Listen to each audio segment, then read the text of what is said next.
I'm going to be completely honest. As an Arsenal fan, I'm slightly worried about Tottenham's future, especially with Daniel Levy leaving the club, because I feel as though he was sort of holding them back a little bit over the past, 5, 10 years. And I feel like without him, Tottenham's progress could have been even better. So if you are a Tottenham fan, if you want to keep on hearing me talk about your club from an Arsenal fan perspective, I'm very fair. Please hit the subscribe and the like as well. But, I was out yesterday and I just saw a notification. Daniel Levy leaves Spurs. And I was like, wow. Because I know about Tottenham Hotspur fans, they've been really wanting Levy to leave for a very, very long time. And, they just wasn't getting it. He kept staying. He kept doing dealings which Tottenham fans weren't happy with it. He wasn't really digging into his pocket in a way which showed that he wanted Tottenham to win. But now he's gone. And I know ENIC is still maybe a problem to Tottenham fans. Now he's gone. Tottenham can really push on. And I'm going to talk from a very, balanced point of view. Daniel Levy is very good in terms of sustainability, profitability, keeping Tottenham in the right PSR headroom. He did all of that. But if you want to reach that next level and win competition after competition after competition, you need someone who's able to break those barriers and go further. And now Tottenham are at that point whereby anyone who comes in to replace Levy, I'm not sure if they've done an in-house promotion, but anyone who comes in, they're picking up a club in a fantastic financial situation with the ability to spend now.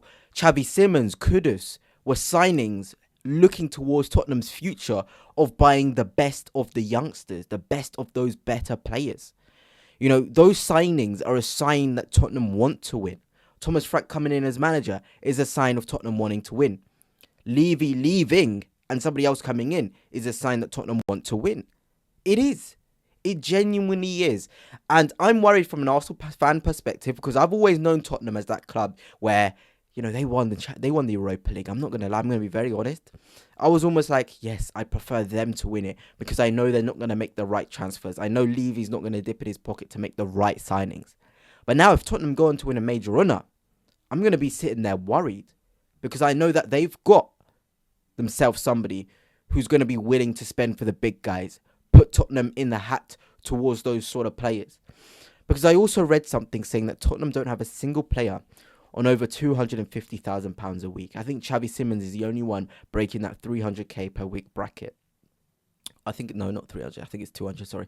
Breaking that 200k bracket. Tottenham don't tend to give players more than 200k. That's what I'm trying to say.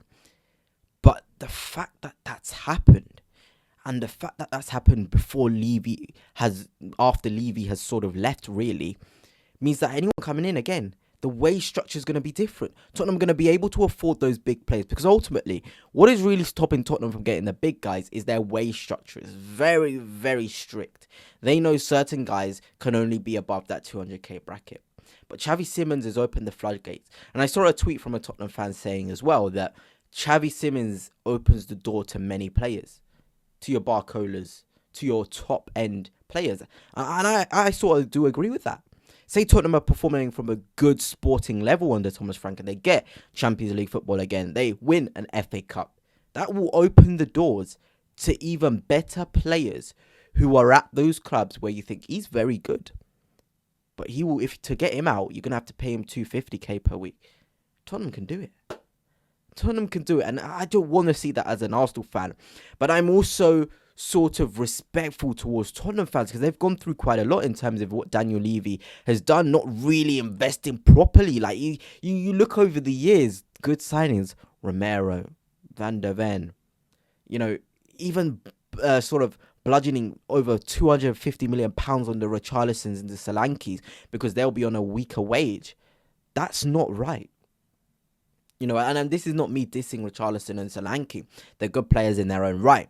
But imagine you give someone else that 150 million that they spent on those two players. What the caliber they could get in.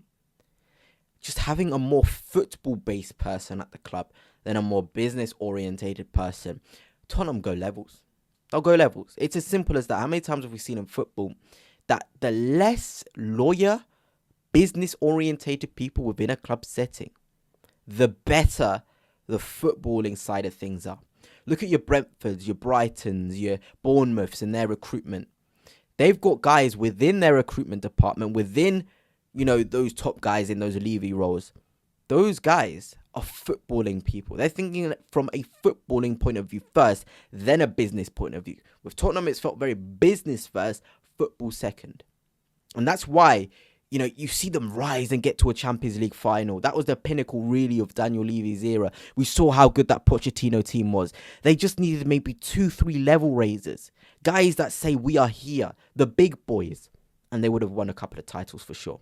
That team of Tottenham deserved titles. I remember when I was quite young. I'm not going to lie. I'm 19. But I remember that Tottenham side. As an Arsenal fan, seeing you guys really rise and my club not doing as good, it was a real kick in the teeth. You guys were playing phenomenal football, being in title races for longer periods of time. I know there's that meme that they finished third in a 2-horse race with us and Leicester and whatever. But you guys were playing good football. You were on a really good trajectory. And I just think if anyone else was at the helm other than Daniel Levy, Tottenham could have really been doing some phenomenal stuff. But anyway, let me know your thoughts on Levy leaving, Tottenham fans. Are you happy? Are you disappointed? Do you think it's the right thing or the wrong thing? But for sure, I am worried about your guys' future under someone that is more footballing first thinking than business first thinking.